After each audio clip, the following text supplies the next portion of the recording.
Благодарам, Ване. Токму така, утро во екипата на Македонија наутро се наоѓа на Зајчев рид во седиштето на управата за хидрометеоролошки работи, а наш соговорник, односно наша соговорничка е климатологот Александра Стевков. Александра, добро утро и добре дојдовте во Македонија наутро. Како климатските промени влијаат врз природните катастрофи во Македонија? Добро утро до вас и до вашите гледачи, да им ги честитаме великденските празници на сите христијани.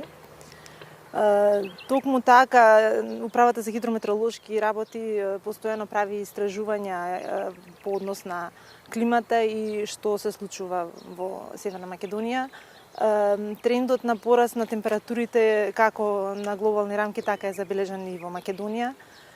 Истражувањата покажуваат дека во 50-тите години на 20-тиот век температурата почнува да расте, меѓутоа потоа имаме 20-ти на години кога температурите се постудени и последниве 20 на години нешто повеќе температурите се во постојан пораст. Што се однесува до врнежите кај нив се заближува тренд на намалување на количината на врнежи, но карактеристично е тоа што намален е бројот на денови со врнежи, меѓутоа нивниот интензитет е се поголем.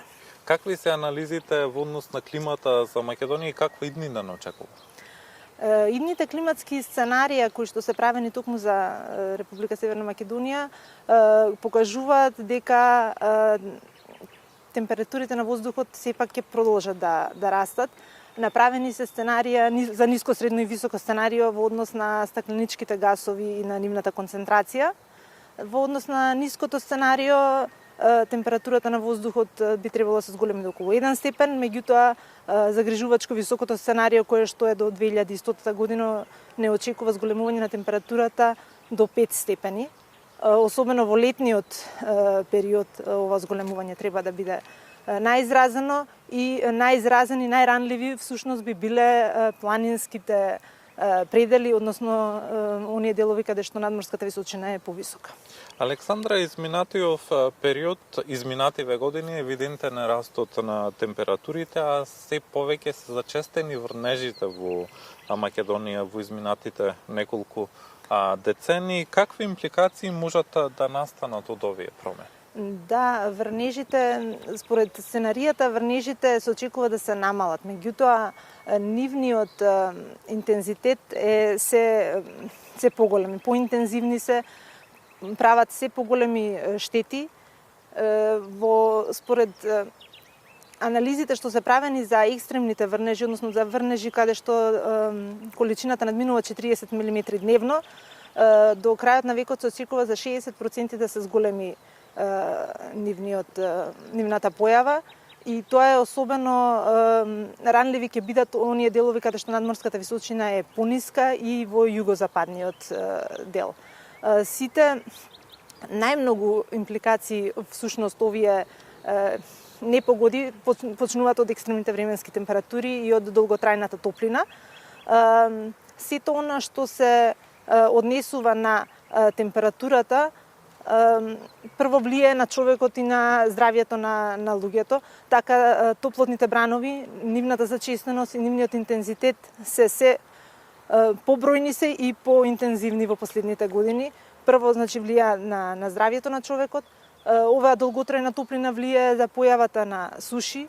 Анализите кои што се правени во секторот за метеорологија покажуваат дека последните 70 години скоро 30% од годините имаме појава на суша. Дополнително, овие суши влијаат и на се позачестени појави на пожари.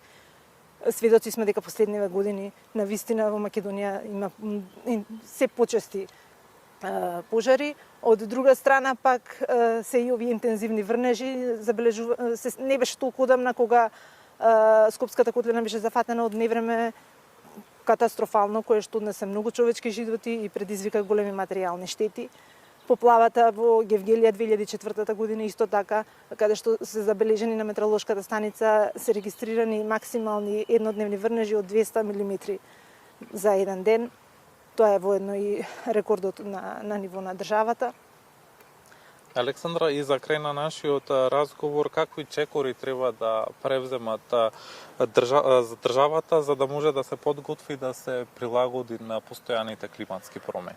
Да, будноста на државните институции и секако активноста на владата по однос на јакнење на капацитетите на сите институции кои што се засегнати за превенирање на овие катастрофи кои што настануваат од природните непогоди се во прв план. Од друга страна, јавноста треба сепак да биде будна и да биде информирана како да се однесува, бидејќи такви непогоди според овие климатски сценарии ќе се случуваат. Нормално е тоа, природата не може да се смени. И она што е битно, управата за хидрометеоролошки работи продолжува согласно планот и програмата кој што е претходно воспоставен со Светската метеоролошка организација, значи осовременување и модернизирање на метеоролошката мрежа и на мерење на наблюдување на податоците. Од друга страна, националните хидрометеоролошки служби интензивно работат и ги јакнат капацитетите за рана најава токму на овие природни непогоди. Така и во управата отворен е центар каде што ќе можеме на современ начин да ги следиме овие природни непогоди и навремено да ги известуваме институциите кои што понатаму треба да превземат одредени чекори. Благодарам, Александра, благодарам за одвоеното време и гостувањето ова утро во Македонија на утро. Ви благодарам и вас. Колеги, разговаравме со климатологот Александра Стевков, а наша тема беше климатските промени и како тоа влијае врз климатските непогоди во Македонија. Мартин Николовски го имавме во живо од Управата за хидрометеоролошки работи.